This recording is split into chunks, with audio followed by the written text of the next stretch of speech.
Welcome to Tell Me About It, the podcast where we preserve life stories and memories. I'm Patrick, one of your hosts, and today I'm here with my dad, Jeff, and my grandpa, Paul, and my grandma, Jan.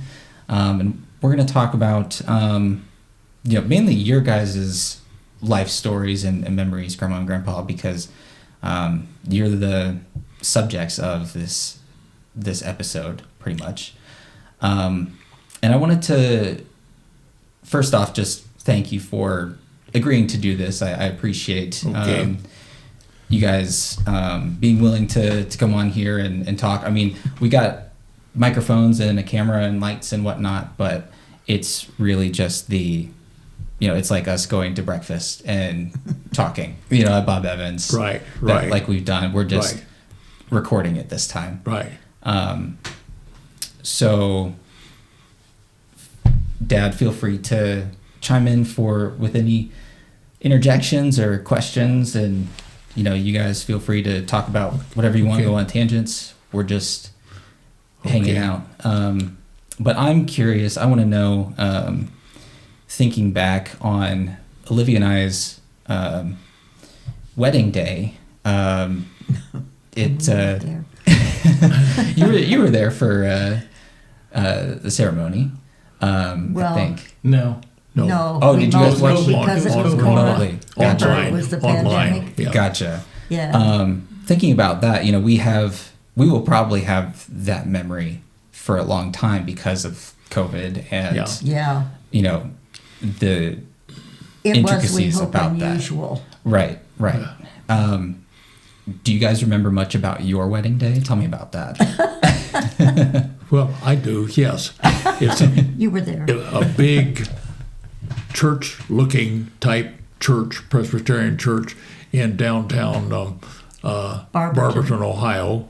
And across the street was a lake called Cinder Lake, perhaps. Lake Anna. But I remember it was really an impressive building, and I also remember it was in June and extremely hot. I mean, humid, Not and air hot, conditioned. and no air conditioning. I mean, it was just unbelievably uncomfortable. And what year was this? It was in June of 1957, 1 week after we graduated from Ohio State. Oh, really? Yes. Was that a stressful time in your stressful week? Yeah, a stressful year. No, graduation was In a way it was stressful, but in a way not, because it was the end of 6 years of college for me, end of 4 years of college for Jan, and we both had jobs waiting for us in Napanee, so it was it was kind of the relief, because it's a culmination of our college years, and we were looking forward to getting married and starting a new life, and graduate college, get a job, get married. That's the graduation was in the actually stadium, it was not that way. We got our job first, sure, then we graduated, then we got married, then we moved, but we had jobs waiting for us. She had a teaching job and I had a job. There was a teacher shortage, as there always is. Right. So is teaching what you studied in school? Yes.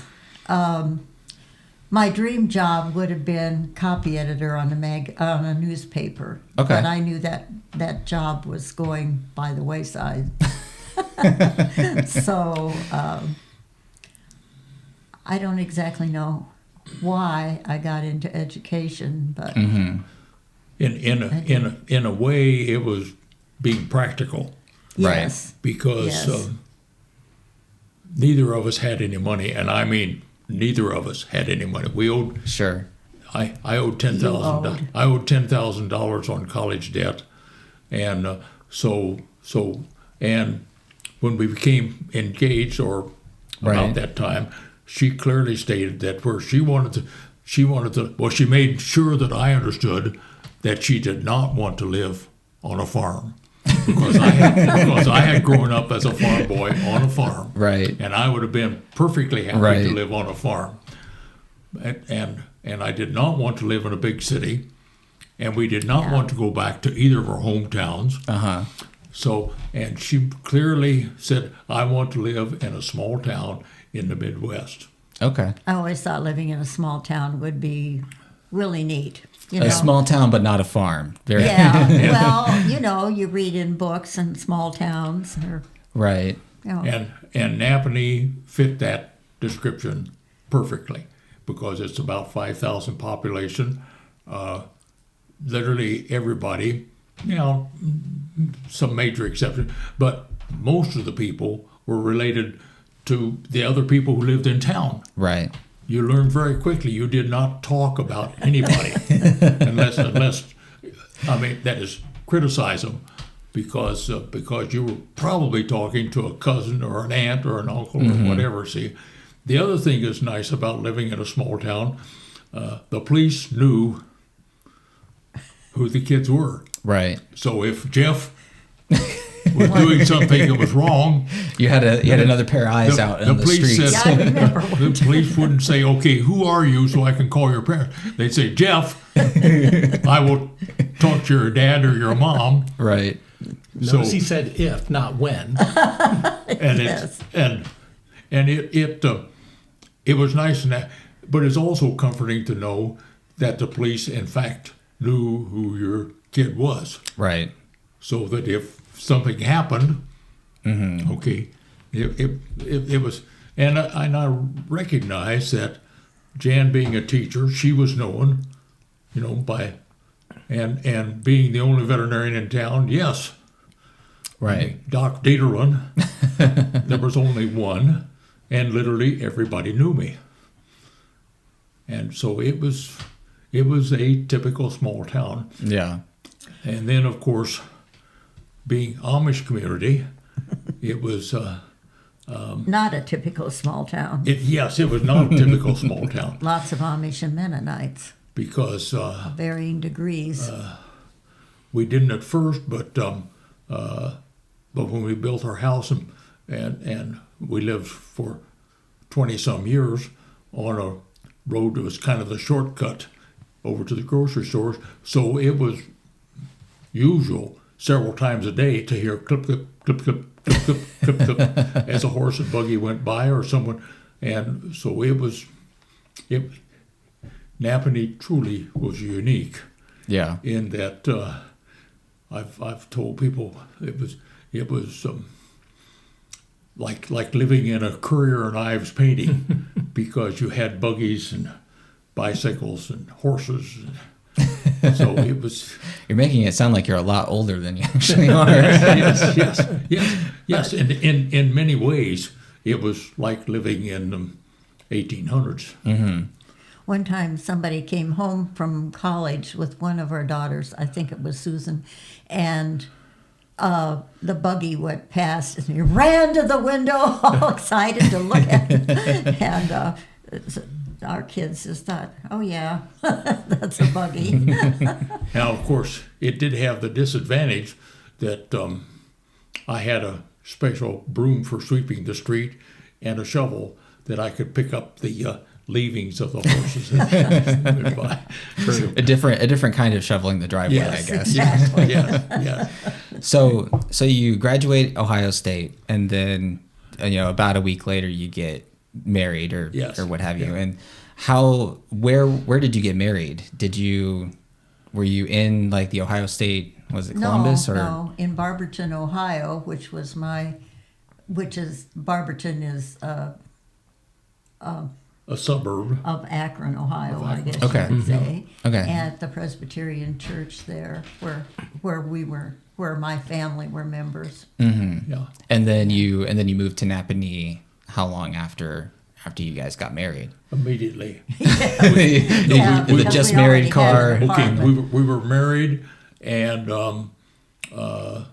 stayed in a motel on the way to Napanee that night, and the next day we were in Napanee. So And it was yeah. really hot in that little Yeah. upstairs apartment with no air conditioning. And I recall you said the car you took was not glamorous from from there to Napanee. Is that right? It was what? Was not very glamorous. The car. No. It was a 2-door Ford sedan, white with a green With stripe. green- yeah. It was a used car. Yeah. And I'm sorry, a 4-door. And literally everything we owned we Was had in the car. in the back seat in the trunk of the car. Wow. And we didn't have anything on top.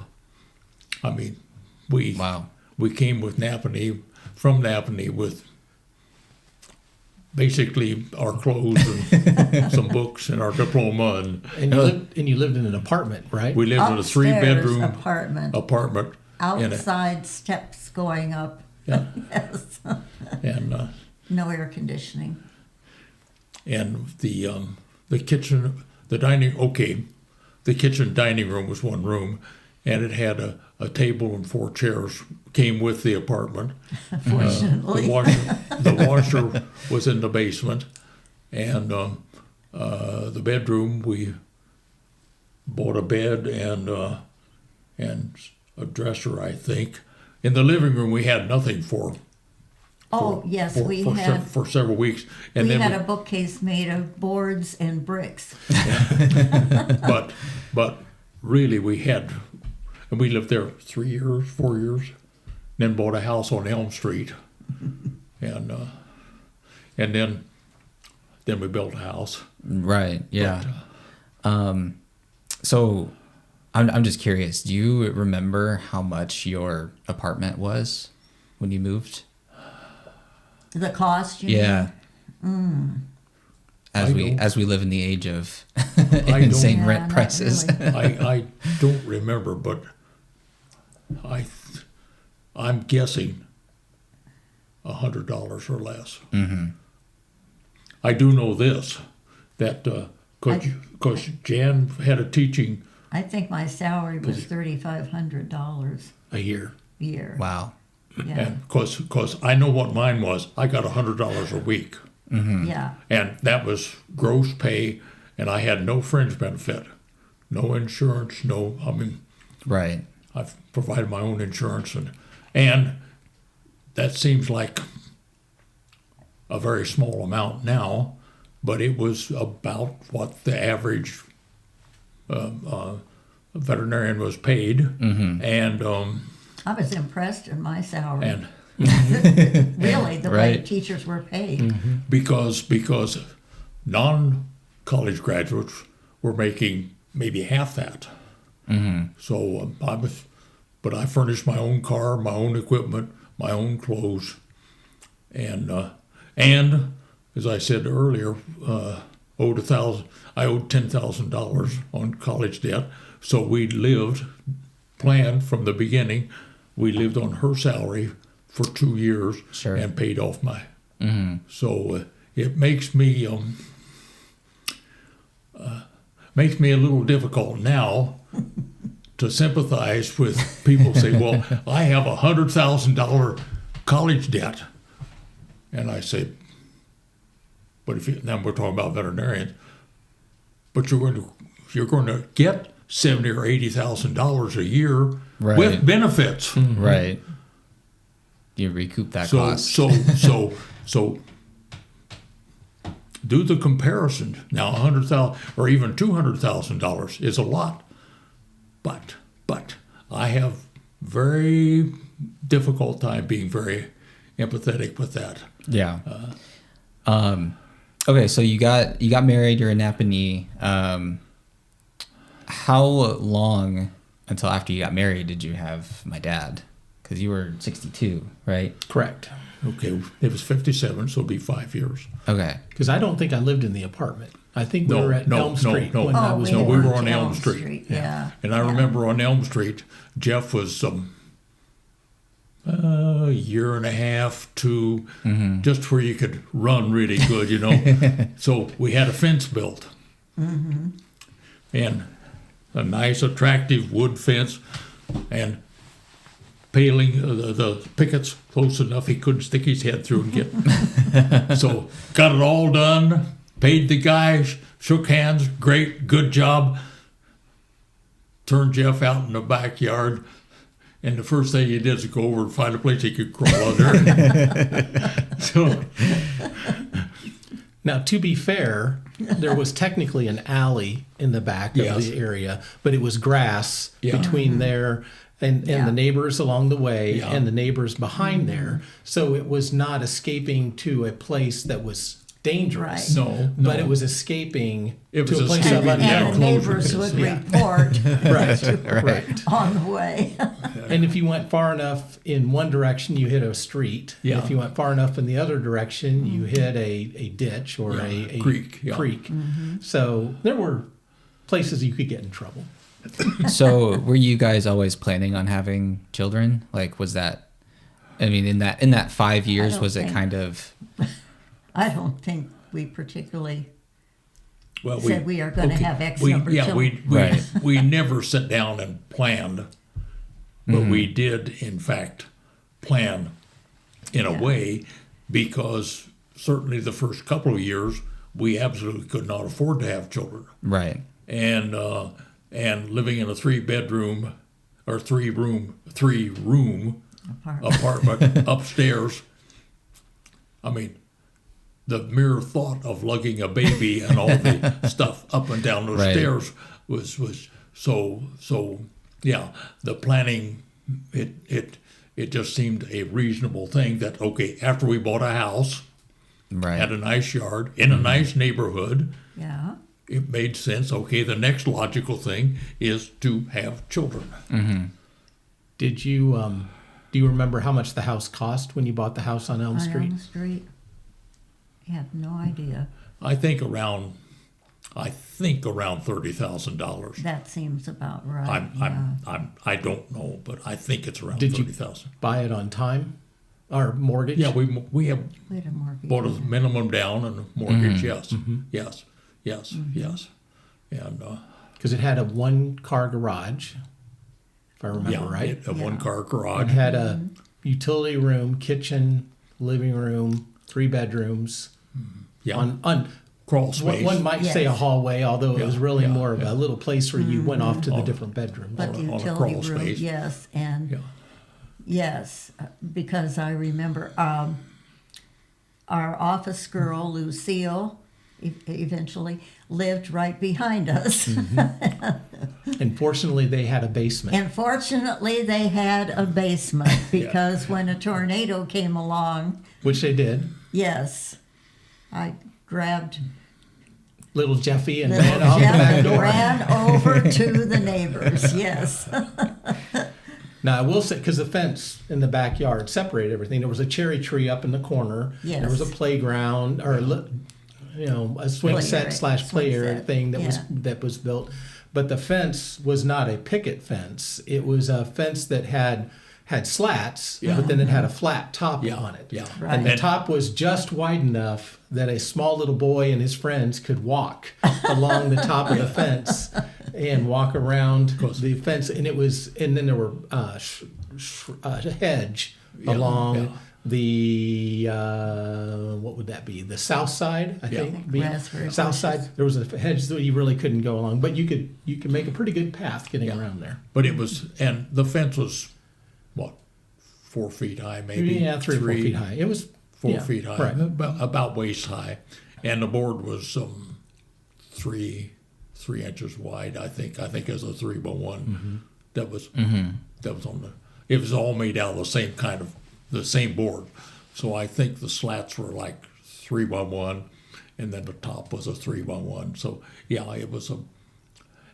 However, Jeff was not nearly as adventurous as Susan, our youngest, because in our new house we had a Right. fireplace that was like 16 feet wide and 8 feet high and 4 feet deep. And Susan, when she was about the same age, she was maybe 4, came in one time, and Susan says, "Hi, Dad." I looked up, and here was Susan sitting up on the 8-foot high. Of course, she could climb up the Right. the The stone. stone of the fireplace. And Jeff or Lori never were that adventurous. Oh, but I remember Jeff going up the street pulling a little pull toy, headed up the street one time. when you were little? Out the front door, not the back door. Yes, out the front door. So you moved into this house on Elm Street and then stayed there for X number of years, and then you built a house. Yeah. Um, Maybe. What made you decide to build a house rather than? Always wanted a contemporary house. So yeah, and we built a Yes. mid-century modern house. Right. Had a Which was just modern back then. Yeah. In the middle of the A century. more modern house. The house on Elm Street was a bungalow, or you might say style house, yeah. a very 1950s style home Yeah. in an established neighborhood, but nothing like the quote unquote modern 60s and 70s would 3 have. bedrooms. Right. and you it know, had the basic. and the one on Elm Street had metal framed windows, single pane windows. So in the wintertime, they would sweat, and the frames would rust unless you kept them painted, and so there There were just, storm windows too on those. we had storm windows that we put and on. we stored away, and you put them out every winter on the house. But the new house, which is only like 5 blocks from where we live, is over a new section, and we were able to. We had wood windows there, double pane windows, a basement, and For the tornadoes. and in Yes. the woods, Exactly. because we cut the minimum trees needed for the house. Yeah. We had literally no grass in the back and a little bit of lawn in the front, which the longer we lived there, every year we'd lose a little more grass because the trees would grow a little more dense, and we were gradually Mostly losing. bark chips. And But you didn't, when you moving. Well, first of all, the house on Elm Street made great icicles because there was almost no insulation in the Yes, attic. yes. And so when you got huge snowstorms, you would get icicles literally that would go from the roof line to the ground in a solid thing of ice. They were great for playing swords. They were with great and for fighting. what? playing with as a child. they were columns of ice. Yeah, columns of ice. But you bought the lot in Northwood on Northwood Drive, and then we had to do a lot of clearing up of it because, as I recall, it was a small lot in between a number of established homes, and kids and stuff had gone in and played, and so there were remnants of forts and things like that. So you had some clearing you had to do before you ever got in and did some things. Actually, in fact, it was not a small lot. It was a lot and 2/3 because the people around had bought lots and had built. We were the last one in that section to build.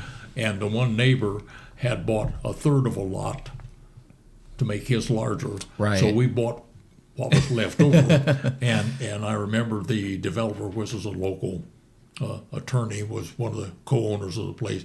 And he came to me and he says, "This will be a good investment for you." And he said, "We've got a lot and 2/3. Right. And it's all woods," and it was. And Jeff is exactly right. There was you couldn't put a blanket down any place to have a picnic. It was all woods, Wow. and there was You didn't have Nettles to and mow poison ivy and all kinds of nasty Yeah. stuff in there that had to get cleared out But ahead you of time. didn't have to everything. mow grass in the back. everything in there. Just that little bit out along the street. And we owned it for 4 years before we built on it, which gave us plenty of time because we picked out a house plan that we liked from a magazine, Right. and then hired a real estate guy Local to builder. help us with it. In fact, he was our builder, and then he sublet, and then he had an arrangement with an attorney or with an architect from Fort Wayne that modified the plan. So the plan we picked out was kind of the beginning. Let's just say it was like making a sketch on an envelope, and then we handed it to the architect, and he developed the plan. Right. So we changed many things. I say you build it on time and materials so Yeah. that you Yes. So that, because today you might buy a house and you go in and you say, okay, I want to have this as my house. And they say, fine, this is what you get to choose from. Yeah. And you're say, I'd rather have marble than I would granite. And they're like, well, I don't know if we can do that. Yeah. There'll be a lot of discussion because they've given you a lump sum price for that house and that's what you're going to get. Versus this case, you come in and you say, I want to have brick over here. I want to have stone over here. I want to have this be purple and this be pink. And they're like, sure, whatever you want, because you're paying my time and materials, whatever you want. Yeah, And some of the workmen were Amish who worked on it. yeah, and they were truly craftsmen. I remember they so were well. very We good. had the big window in the living room was 16 feet from floor to ceiling. Wow. And it was 18 feet wide, and I remember so well because this Amish guy was in building the frame. This was 16, and it was trapezoid. It was Pentagon. and he had it all framed up, ready to go. So he called 5 of his other guys. They went up, set it in the thing, took their fish like that, and it went in place. And we lived there 20 years, and there were no cracks, there were no seams came up. I mean, it fit. Right. And So I'm kind of jumping ahead, but building your home custom pretty much to exactly how you want it. it was truly Was it- custom. Was it really difficult leaving that to come here when you moved? Yes. Yes. I yes. mean, I imagine when you built it, you were thinking, okay, this is going to be our forever home, right? And Now, okay, yes, the house we built in Napanee, we never intended to leave. Mm-hmm. Never intended to leave. It was truly our dream home, and we found nothing even similar to it here. Another thing that made it special, Napanee is at that time had 3 wood kitchen manufacturers. I mean, Muchler, Coppice, and the other was can't remember. Anyway, we bought a Muchler, and when we talked to the salesperson, we had not yet built the house. We said, okay, this is, and the kitchen manufacturer was so pleased. He says, this is truly a unique situation, because he said, we always are asked to put the cabinets in after the kitchen is built. He said, this gives us an opportunity to truly, so they changed the window, because they said if we change the window, you can have a corner cabinet on each side of the window. And if you move this door a little bit, we can build a pantry here. So it was one of the few cabinet or kitchens that they built, as I understand, that had no filler spaces in it, had no compromises made, because it was a wonderful kitchen, wonderful house. Well, and you were heavily involved in the building of the house in terms of staining the wood yes. and doing all that stuff that was there during the building of the house. And then when you moved 20-some years later and you got ready to move, you went around and fixed all the things that were the outstanding projects. As I recall, Yes. Mom said, why are we moving? We just fixed up all the things that need to be done in this house. So, I know. We had wonderful storage in the, above the cabinets, above the closets in the bedroom. there was no attic to the Yeah, house. no There were attic. storage places up above it. Yeah. And the garage was super big. It was 10 feet longer than most garages, and it was Oh, and we had cabinets all along And we one had- wall and of we the had- garage. They were, and we had 8 feet of space on the sides of the cars, wow. and we also bought Muchler kitchen cabinets to put in the Overstock. garage. However, this Not the same as in the house. okay, no. but these were cabinets that had been on the show circuit so they had to be fastened to something or they'd fall over because the joints were they were.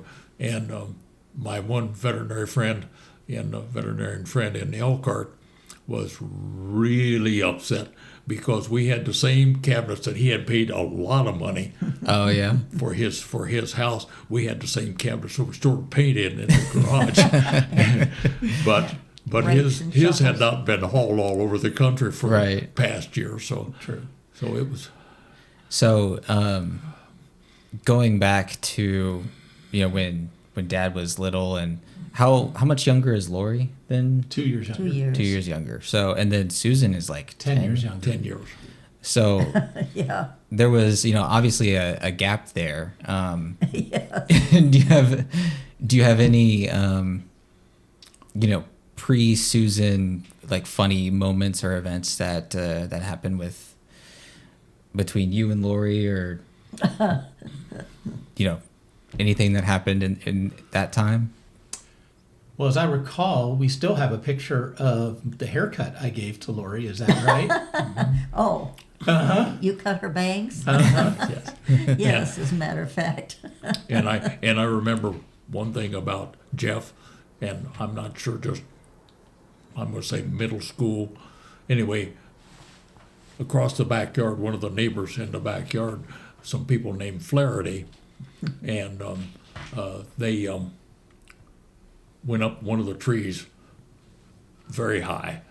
I mean, like maybe 25 feet up. Yeah. And Jeff and Built a the Flaherty tree boys house. built a tree house up there, and I just thought,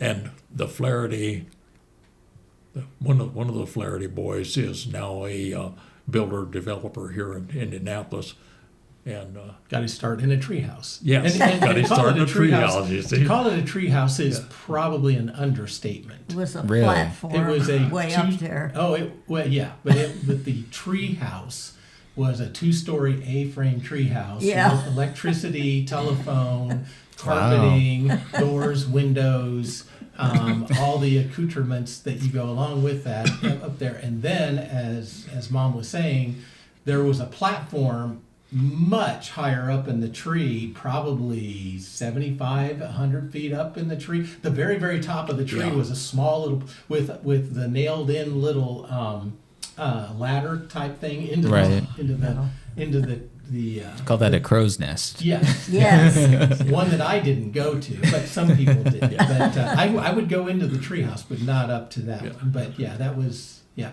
But it was not a small endeavor for them to put that up. It was behind their house. Yeah. Wow. Back now and see what's there. Yeah.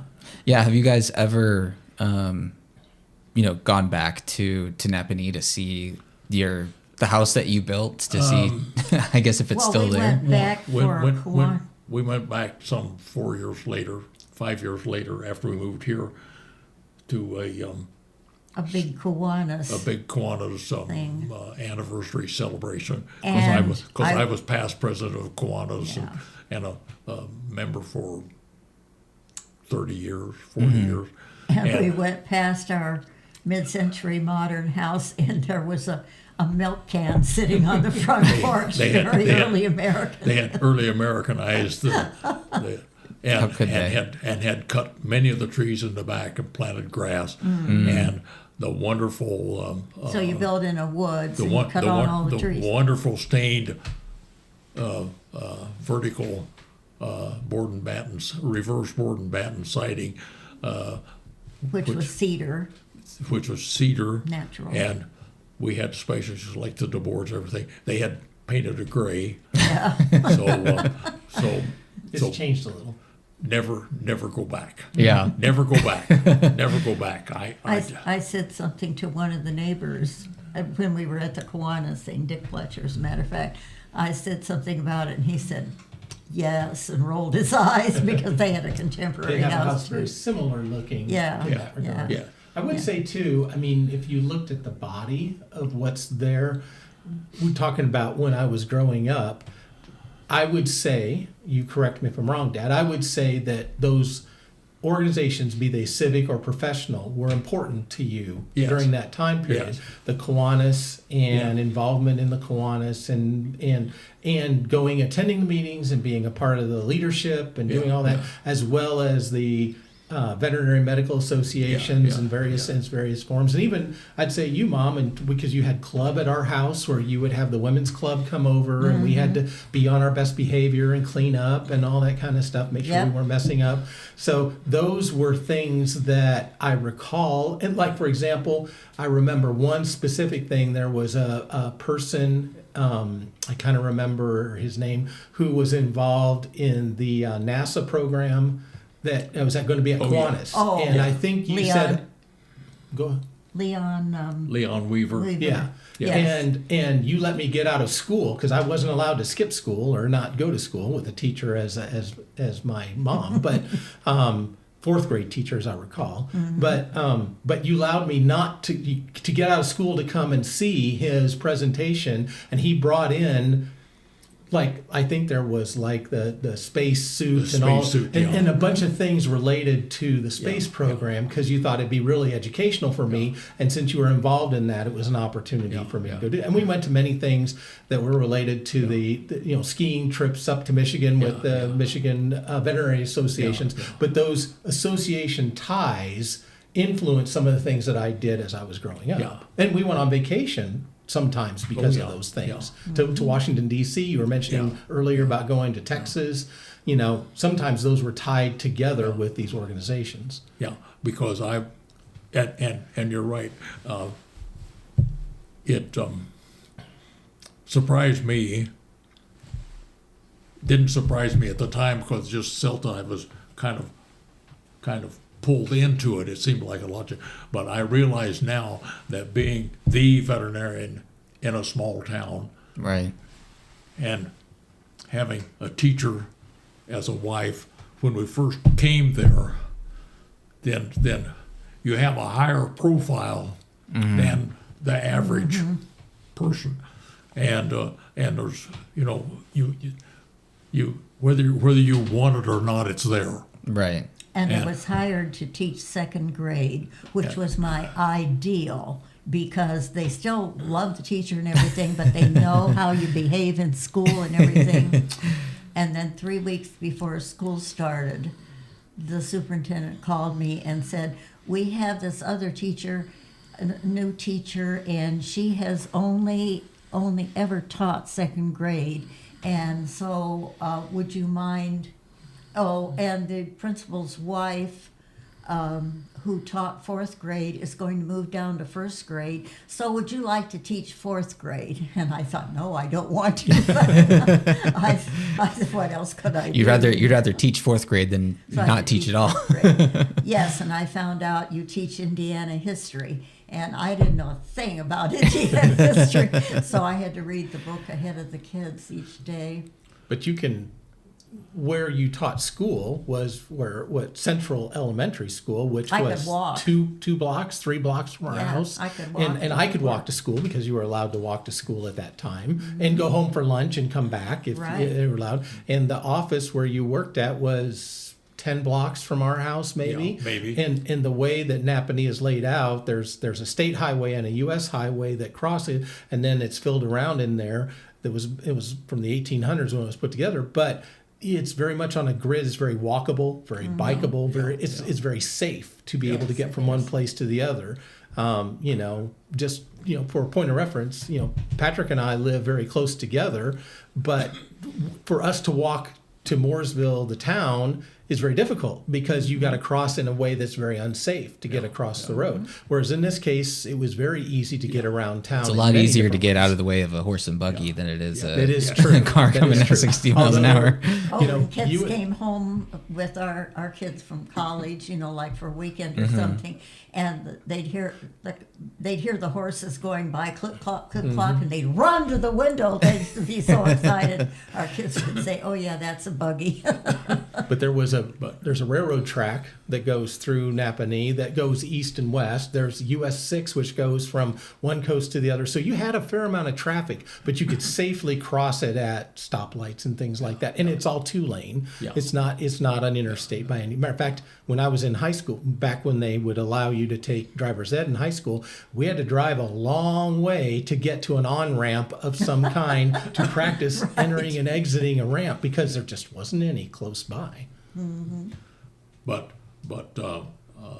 and I know I'm a joiner because I was in Napanee. I was member of the Kiwanis Club for, like I say, maybe close to 40 years. Held all the offices, and my Jack Gregg, Dr. Jack Gregg, the veterinarian who was in Napanee that hired me and I worked for him for 2 years and then bought him out. But he was a joiner too, so he insisted that I become a member of the local veterinary association, Right. as well as the state veterinary association. Therefore, I'm a past president of the local association and past president of the state association, and involved in because Purdue started a veterinary school 2 years after I in '59, and I was have been on many committees that basically served as liaison between the state veterinary association and Purdue University, and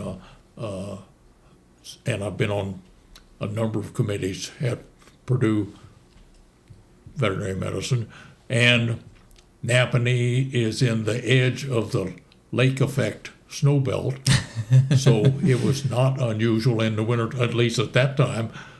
We would always have 8 to 10 inches of snow on the ground for several weeks, and a few times we had up to maybe 2 to 3 feet of snow, and so We had a sleigh ride. so as a result of that, I was able to we went on a sleigh ride at an Amish guy one time, and I learned to ski. I was on the ski patrol. There was a little ski area 10 miles east of Napanee for some 15 years, and I went for because I worked to become qualified as a ski patrol.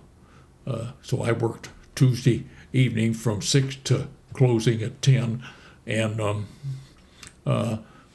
it was the main stimulus for that was I got to ski free.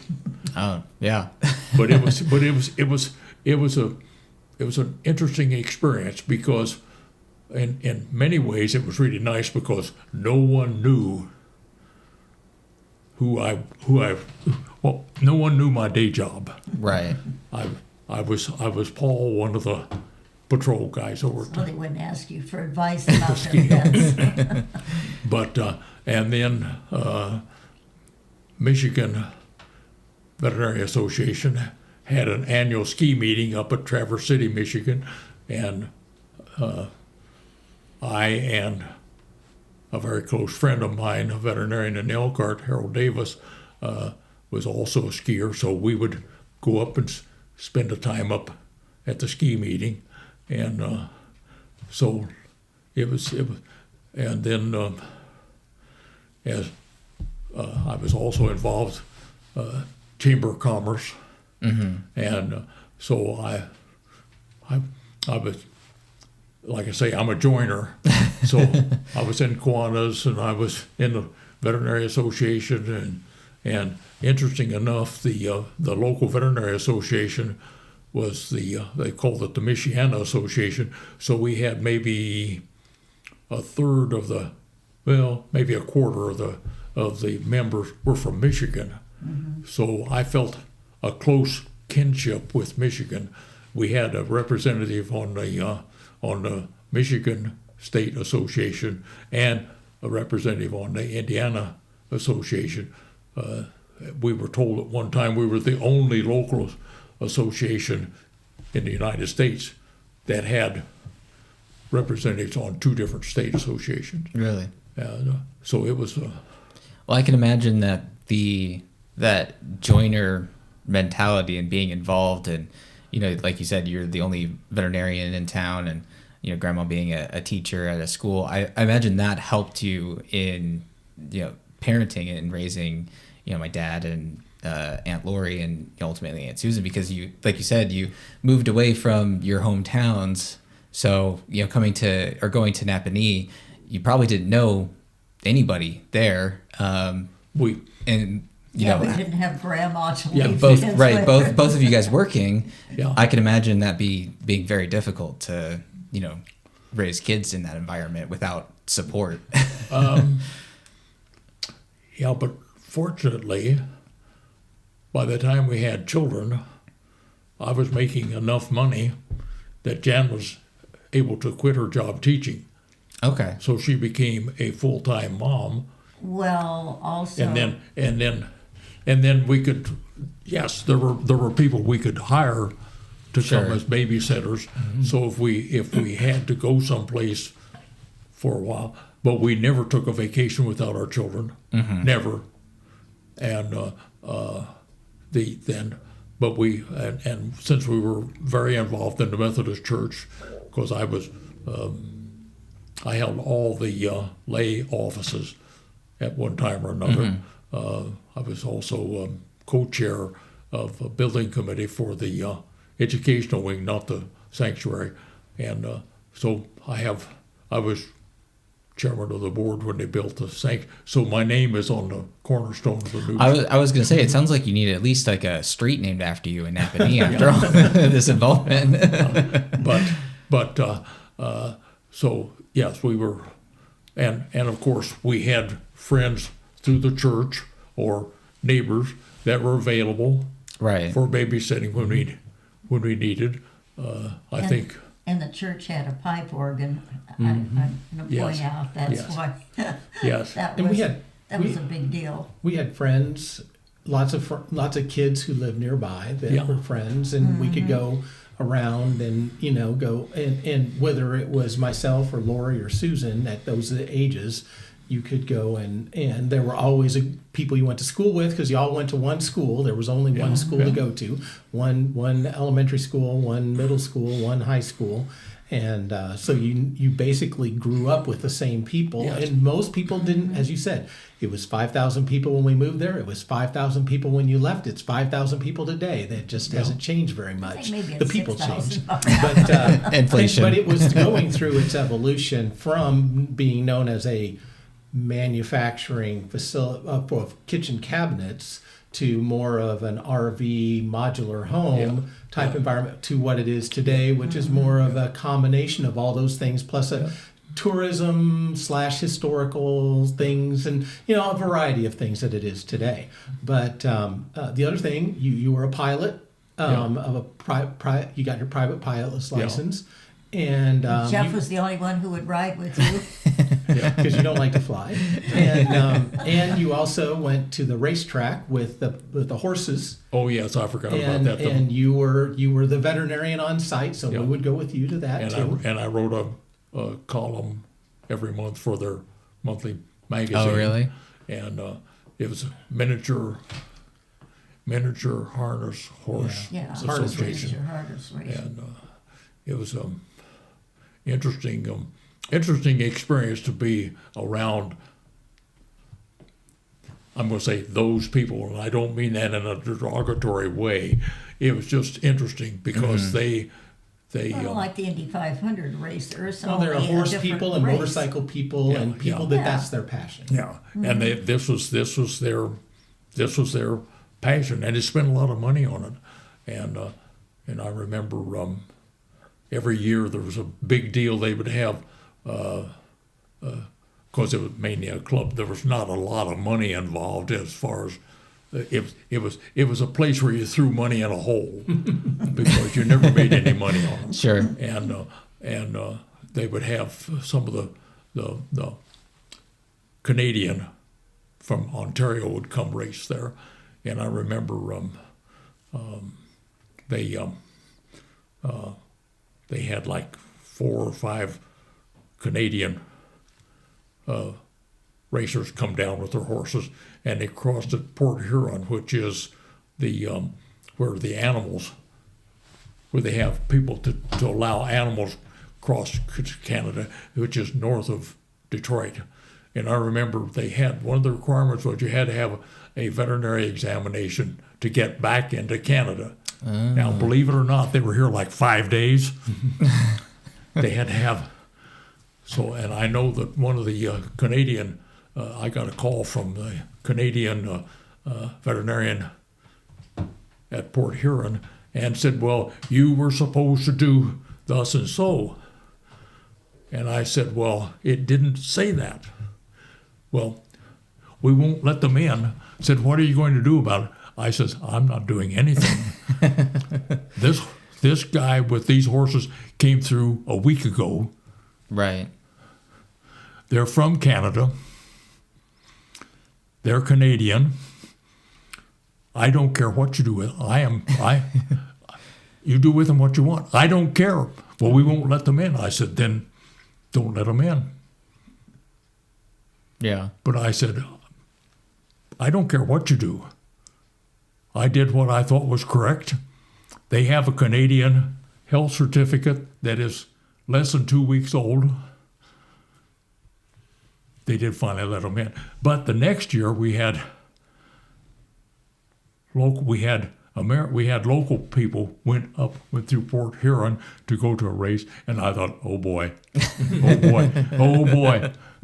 So I told the local guys, I said, now, I got in trouble last year with a Canadian. I said, we want to make really sure that this year you guys have every I dotted, every T crossed, and sure enough.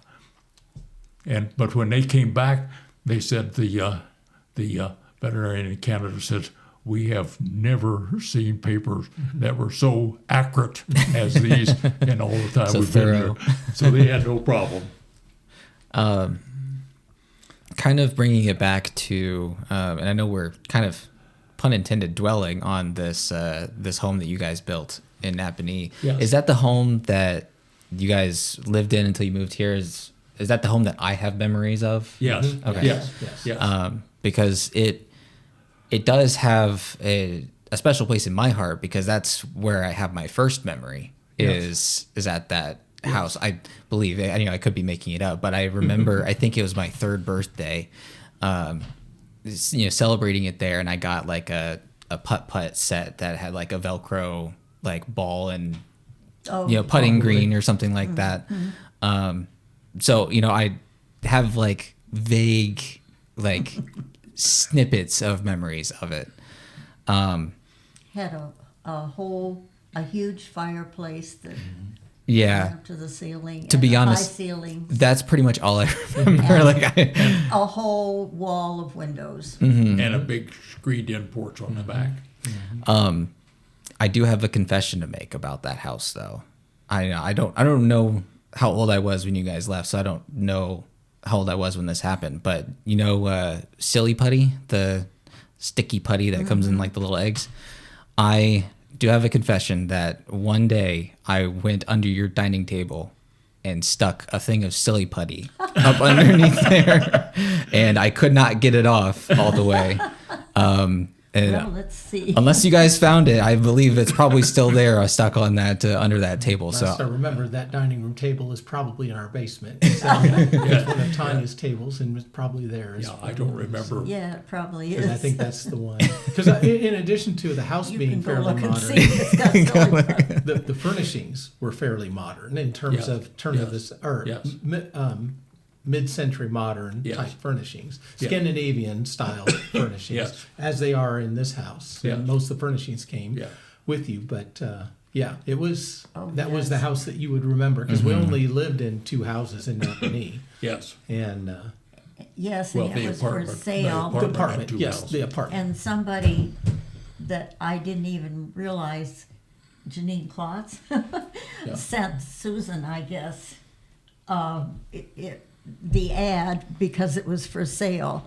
And the people apparently were early American type people in this very contemporary house. And that had the living room had a whole wall of windows. I mean, and they had cafe curtains on those windows. Yeah. I just remember that, thinking, "Oh, good grief!" If I remember right, there may be now more, but there were two things that you said you would have changed on the house when you built it. Not many, but you would have changed two things. One is you would have built it further to the north, which would have allowed more room for a garden to the south. Yeah. Because it was centered on the lot, and the north side of the house really was not Yeah. useful for anything. Yeah. And you would have put in a full basement instead of a half basement, Yeah. because the half basement, the cost difference between the two was marginal, and it would have given you all that extra room. Yeah. Whereas you have a crawl space that you now have to navigate, which is where the bathrooms are and Right, everything right. else, and that was complicated to. A half basement is good for hiding from a tornado, but not much yeah. else. It was Well, nice storage, and it did and- flood. It did flood once, And at it least seems once. to me you set up a bedroom down Oh, in yeah. that room. Yeah. Because one of the things that, at least most of the time, and most of the house did not have air conditioning, Yes, and it so was in the cooler. summertime, I Yeah. would skedaddle down to the basement because it was cool down there. And I had investigated air conditioning, and we were going to do it, and then we moved. Well, because the heat source in it was a Yeah, we had- boiler system, we had a hot water baseboard right? Right, heat. right. So there was not a forced air system didn't to have any. add air Right. conditioning. And Jan's dad, the only criticism he had of our new house, he said, "You should have put in a full basement." And I said, "Well, we really didn't think we needed it." He says, "You will regret that you didn't put," and he is correct. And you told him that would have been nice to know, 18 Earlier, months ago. Why didn't you mention that? Exactly.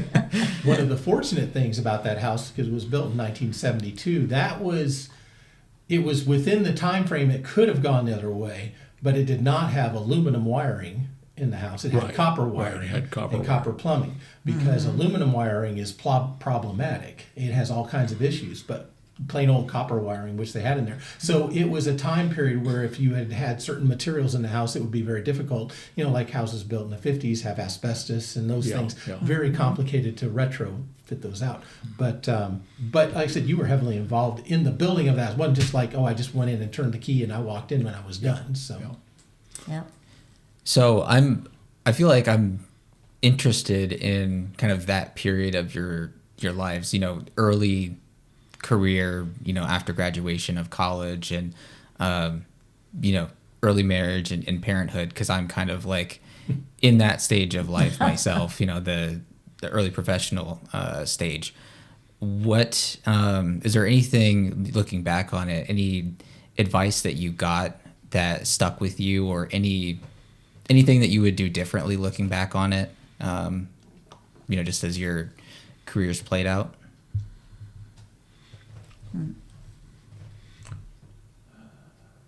let me ask this, and maybe I can, as a follow-up question on that.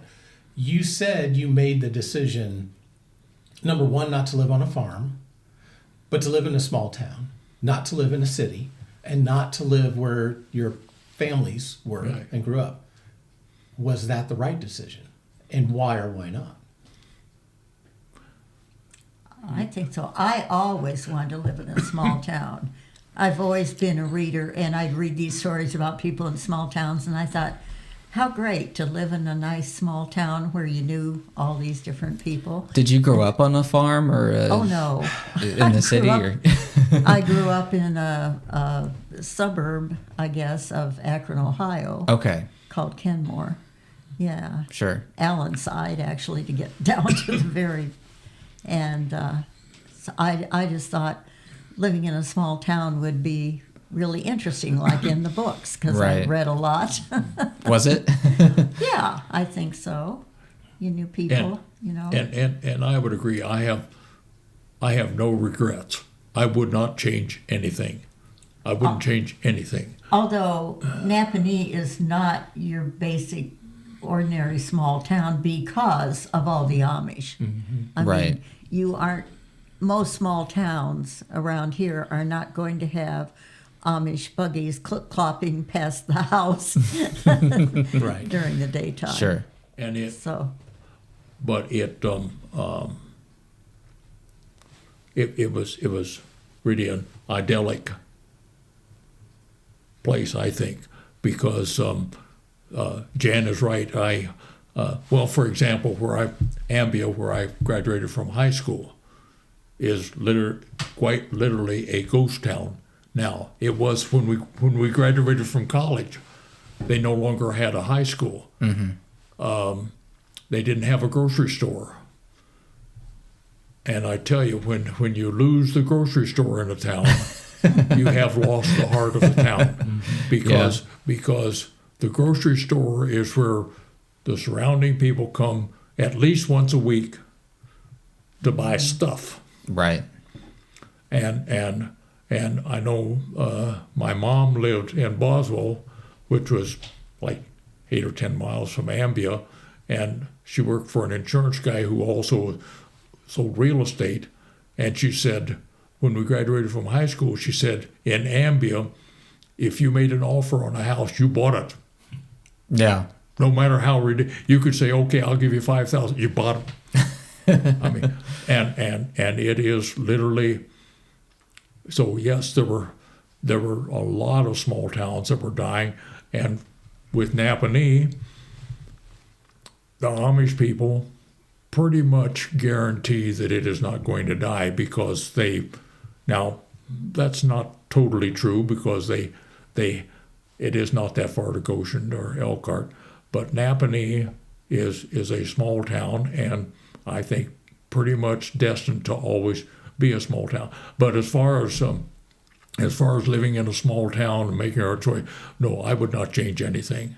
I would not make, because we could have done a lot worse.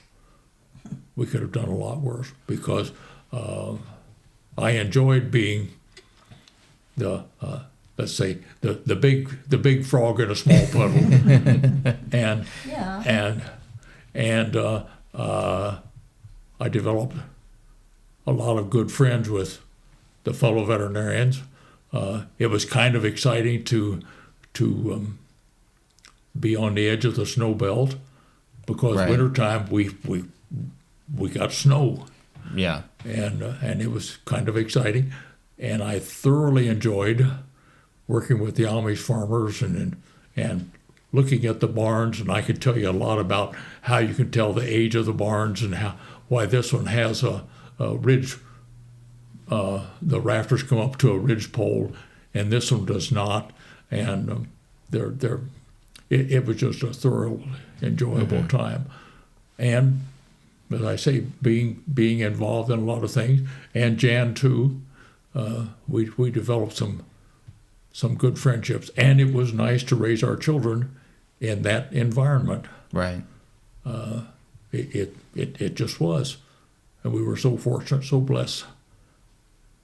Well, and I would say your typical day, if when I was younger, when your typical day was, you would go to work 7:30 in the morning, again 10 blocks away from our house, going in, but then you would go out on calls and things like that you would have farm calls, so you'd have office hours and then farm calls, but you were close by, and you could come home if you needed to, or you could, because you owned the business.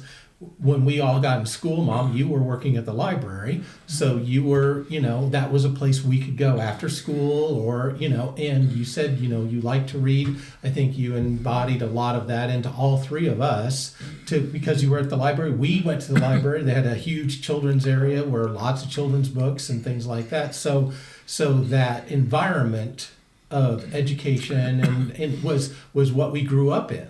And so having you close by, available but not necessarily always at home, but you were close by, that if we needed something, because again, we didn't have the internet and things like that. Right. So, telephone was a way you got a hold of somebody. However, I will say too, because your business is a 24/7 business, when first of all, if you went on vacation, you had to figure out how you were going to do that, who was going to cover what, when you didn't have necessarily a coverage there. But number two was, if we went anywhere, going to even like a shopping mall, or to a store far away, or to a restaurant, or to the county fair, which was a common thing to do, who's not going? Because somebody's got to stay home and answer the phone. And so we had an office phone in our house that rang up from the office. and it would switch over at night, and it'd be there for us to call. And then there was an outside bell that you could turn on, so you could go outside and you'd hear the bell ringing on the phone and know to come in and answer the phone, because somebody had to answer the phone, and we would know where you were. Where if you were out on a call, you were going to this place, then this place, then this place, then this place, and so if it was an emergency, we would start down that list. Has Doc Dieterlin been there yet? Oh yeah, he just left. Okay, so then you go to the next place and say, well, when he gets there, can you have him call the office? And we had the office number you would have to call but somebody had to stay home and answer the phone. Mm-hmm. Unfortunately, being the oldest one, sometimes that was falling upon me. So I had forgotten about that. Mm-hmm. I had forgotten. And yes, we started at 7 in the morning because the factories all started at 7 in the morning. And the Amish would all wait because that's where they had access to a phone.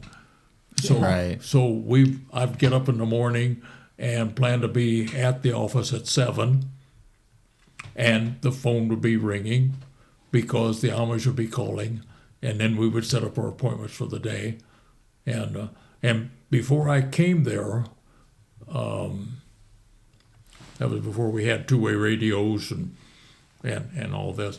The local switchboard, Dr. Craig said that what they would do is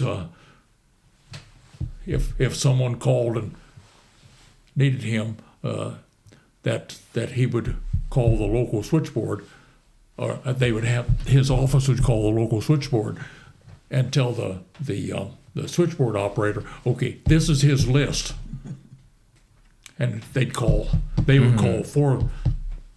Or you could call the local switchboard and say, switch the calls from the veterinary office 120 to my home phone. Right. And of course it became modernized then. Well, and you did become modernized. I forgot about the radios, because you had radios in the trucks. Because you had trucks with caps on the back that were custom made. Although they are very similar to what they have today, they were kind of state of the art for what you had back then. And you had old police radios that on a police frequency that you could use to communicate between the office and your truck. I think we had one at the house at one time. No, we never had one. I thought we had a base station one time at Elm Street, but I could be wrong. No, we never. But I remember it was a really heavy microphone, big solid metal microphone hung in the dash, and had the tubes. Had a tube radio set behind the seat, and it was quite a deal. I learned to transfer them myself, because after all, you plug this into this, you hook this into that, and it the first couple of times it really kind of hit me in the heart to take this brand new truck and grab a drill and drill a hole through the top of it, And after a while, I thought, okay. But had a big whip antenna on top, and you had your own call signal. I can't remember what ours was, but anyway. KSD 796, if I remember right. That sounds right. I think that's how I remember things like that. I don't know. Which aren't important. But that's right. That's usually why I remember it, is when it's not important. Exactly. But depending on the atmospheric conditions, you'd often get skipped. Maybe you'd hear someone in Texas, right, or they would hear you, and you'd call back and forth and say, "Well, where are you?" "Well, I'm in San Antonio." and then. But anyway, it was. So no regrets. No, really, I don't have any regrets. Yeah.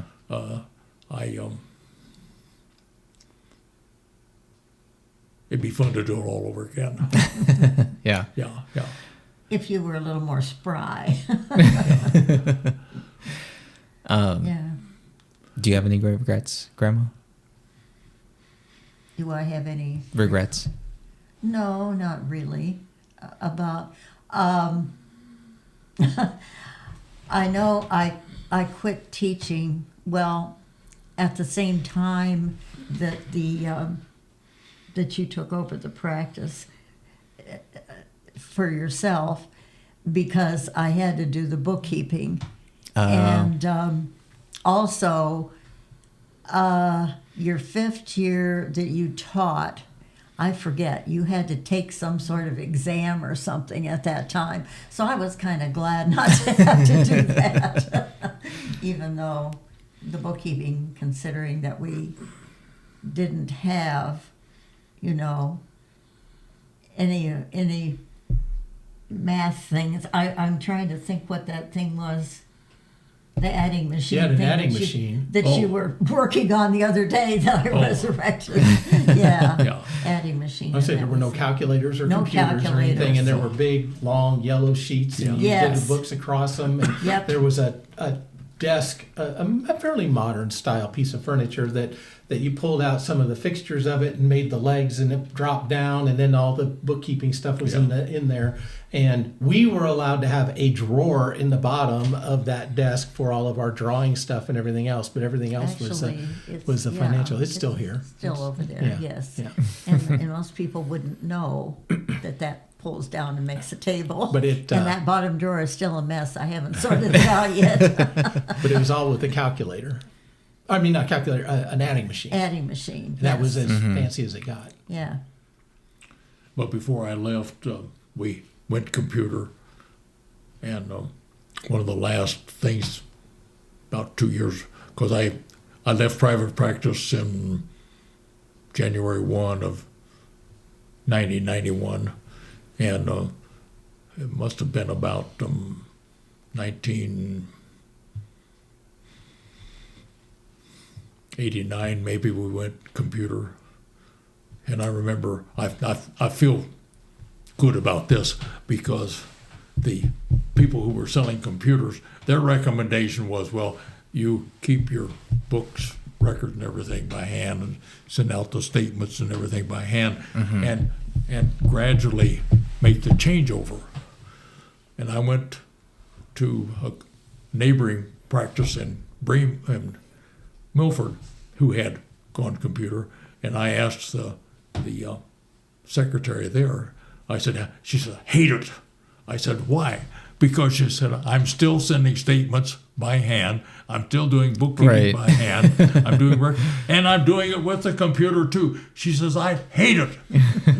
So I came back and I told the computer saleswoman, I said, okay, we will buy it, providing you do it within 1 month. I said, we will send the statements by hand this month, and next month they go out. And if you're not able to do that, the whole deal is off. Yeah. We did it. And that was one reason that I quit teaching, because I had to do the statements and type those all, on the old Remington typewriter. Because there were maybe around 100 to 150 and it was really, now that 1 month was really intense, but my secretary's bookkeepers were so pleased because they went out on time. He just pushed the button and it began printing them out, and it was a tremendous labor saver. Yeah, I will say, you don't get many choices going through grade school, middle school, high school, and your choices of courses that you took. But I will say, and I don't know if I'd call this a regret. You could say that or not, Dad. But I asked, and so I split the difference on, because you wanted me to take an accounting class, because that was important, and how to do a checkbook and how to balance things. Yeah. And you wanted me to take a typing class because it was important to learn to type, because you didn't know how to type. And I think you wished you'd learned how to type when it was much easier to learn how to type. But I never have. I still can. So if there's a regret, you never learned to type. But so I split the difference. So they had what they call personal typing, which was a less rigorous class than somebody who was going to become a secretarial type typing. And then there was a kind of personal accounting class where you learned how to debits and credits and how to balance your checkbook and stuff, but it wasn't a CPA class. So I kind of got the best of both in terms of, at least, or the worst of both, you might say. So, but that was something. So I know how to type. I can touch type, and I know how to keep my books more or less. So, so that was a benefit. But certainly owning my own practice for some 40 years, knowing You learn a lot knowing double entry about bookkeeping people.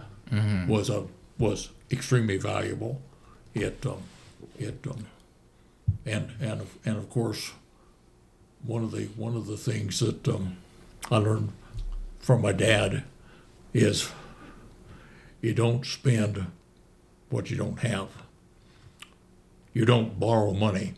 If you don't have the money, you do without. And that we bought one car, our first car, we bought and made payments on. And when I figured out what the true interest was, I said, we'll never do this again. And we never did. We never have. Yeah, I think they were a little surprised when we bought our present van. Your van. Yeah. I sat Walk in there down with the and bundle wrote of out a cash. check for it. No, I just wrote a check for it. And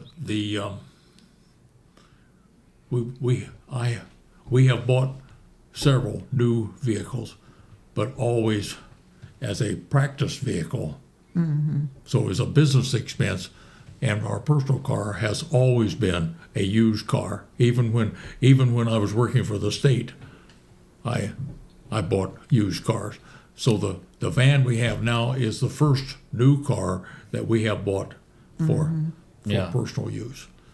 And I still follow the same axiom: we paid cash.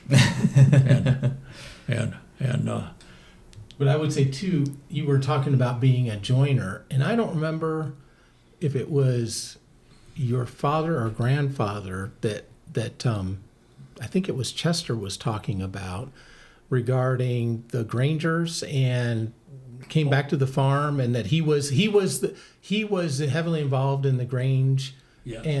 and but also was a point of knowledge, and was always reading up on the latest farming and all that stuff. You might relay better than I do. Okay. My Dieterland side of the family, not anti-education, but really didn't see any real benefit in. My dad quit 1 week before graduating from high school. Really? I mean, from grade school, from 8th grade. Oh, wow. He That quit just 1 slays week, me. so he did not graduate. He did not graduate from 8th grade. By contrast, my mom's family, the Mahans, yes, my grandfather, my mom's dad, I believe this is correct, that he was in college or planning to go to college and had to leave because his father died or became critically ill. Anyway, so, and he went each year to the Purdue short course to take additional classes, and he was one of the main forces in the Registered Jersey Association, Cattle Association in Southern Indiana, also in Grange, and was heavily involved and considered a very knowledgeable person as far as dairy cows are concerned, and of course a major force in the Methodist Church in Southern Indiana, Marysville. One of the things that I'm extremely proud of is that, and to illustrate how much he valued education, they had 10 children. All 10 children graduated high school. All 10 children had more than a high school education. And back in those days, And that in those wasn't days, usual. In those days, because we're talking, 1910, Right. 1908, 1910, 1920. Many girls did not finish high school, because why would a girl, a woman, need more education to keep house and raise babies, but all of his children, and to the extent that at least 6 or 8 of them he would take to Marysville, some 2 miles away, and they'd get on the train, ride the train to Charleston, which is another 20 miles, and then board over through the week, because they would go to high school. They'd have to take the train, and I'm just really so impressed that here's a guy with I don't know, his farm was maybe 100 acres maybe, and at that time a reasonable size dairy herd, but it was maybe 15, 20 cows. But he valued education enough to take the time and spend the money to send them to high school, where they would have to ride a train each week, Right. and back, and pay the board, and this was for at least 6 or 8 of the children. I mean, that to me just speaks volumes for how much he valued education. And by contrast, my dad didn't finish 8th grade, and his 7 brothers and sisters, I'm quite sure is the same, because none of them, I don't think any of them, graduated from high school. It doesn't mean they were bad people. It just means that they didn't. Right. It wasn't the custom. But I would say too, because your father passed away fairly young, and Yeah. when you were fairly young, Yeah. your mom had a lot of influence over your going to high school, going to college, going in that, Yeah. much more so than Well, than that's what he would have. your timeline is a little wrong, but because I was a sophomore in college, my second year of college, when Dad was killed in a vehicle accident, January 20, I think it was, and but because when we moved from Southern Indiana to Benton County, I was a freshman in high school, and I said, well, I'll just quit. He said, you are not quitting. He said, you will finish high school. And there was no, I mean, there was... You weren't going to argue that. There was no argument. I mean, you will. And So then you said, I might as well go to college too. I might as well get a doctorate, I guess, if I'm here. and mentioning about my dad, because when Dad was in January, I was second year in veterinary school. I had not yet, I'm pre-vet, I mean, not veterinary school. I had not yet received my acceptance. I had not yet been accepted into veterinary school. I was still Sure. a pre-vet. And anyway, and Carl, what, a year and a half, about a year and a half younger than me. He had just enlisted in the Navy. He was in boot camp. And Glenn was, he was a senior in high school, so he had from January till May Right. to finish. And then the two, Managing the farm. then Janice and Frida were younger yet. So, but anyway, when Dad was killed, there was no insurance because the 2 trucks met head on in a bridge. Both drivers died. No one, so the police said equal blame for the accident. So there was no insurance. The bottom line is this: Mom was left as a widow with no income, with no insurance, with 3 kids in high school. So the 3 of us boys had not a real big formal conference, but we kind of got to set it, okay, someone is going to, so I will have to drop out of college, or maybe Carl could get the Red Cross and get out of the Right. military. And Glenn and I, it's difficult not to get emotional about this, but anyway, Glenn said, well, I will take over the farm. So we, Dad was a tenant farmer. The farm was owned by the veterinarian in Boswell, Smith. but Dad actually made the management decisions, and Sure. he met once a year basically with the owner, but he made the decisions as far as when to buy and sell and so forth and so on. So anyway, Glenn stepped in and managed the farm and graduated from high school, and with the help of neighbor farmers, one of which was to be his father-in-law. I was going to say his father-in-law. But anyway, so because and then he ran the farm until Frida, the youngest, graduated from high school, and then he and Wanda moved to down near Crawfordville, and Wanda's parents, incidentally, also moved about the same time. So he and his father-in-law were not partners as such, but they cooperated back and forth as farmers for a number of years. But my point is that without Glenn and Wanda staying there, providing the income, providing a home for Mom and the two sisters, I would not be a veterinarian. Right. I would have had, and if I had not been at Ohio State at that time, I would never have met Jan, which means that you and Jeff would not be here. That's true.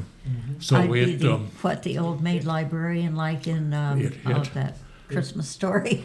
It's a Wonderful Life. It's a Wonderful Life. Yes. because for sure, if I had had to drop out of college, I would have run the farm because it had been easy. It had been the most easy, reasonable, convenient thing to do.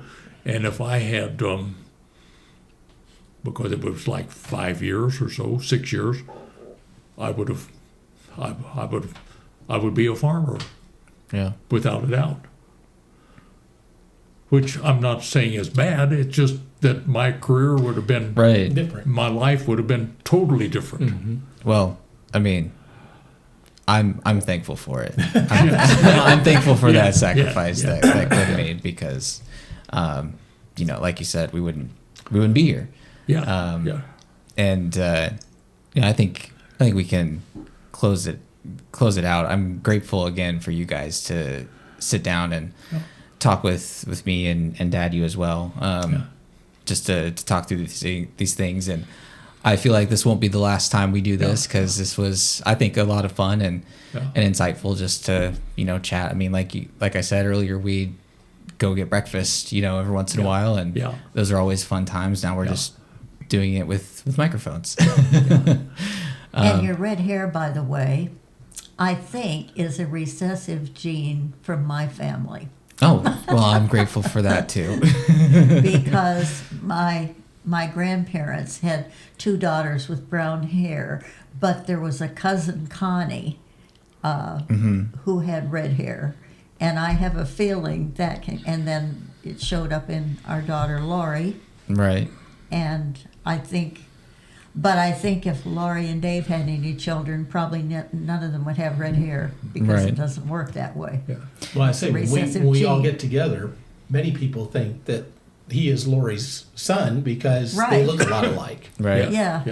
Right. But thank you guys for sitting down and chatting, and hopefully we'll do this again soon sometime. Sure. And you have been listening and watching to Tell Me About It, the podcast about life stories and memories. Thanks for listening.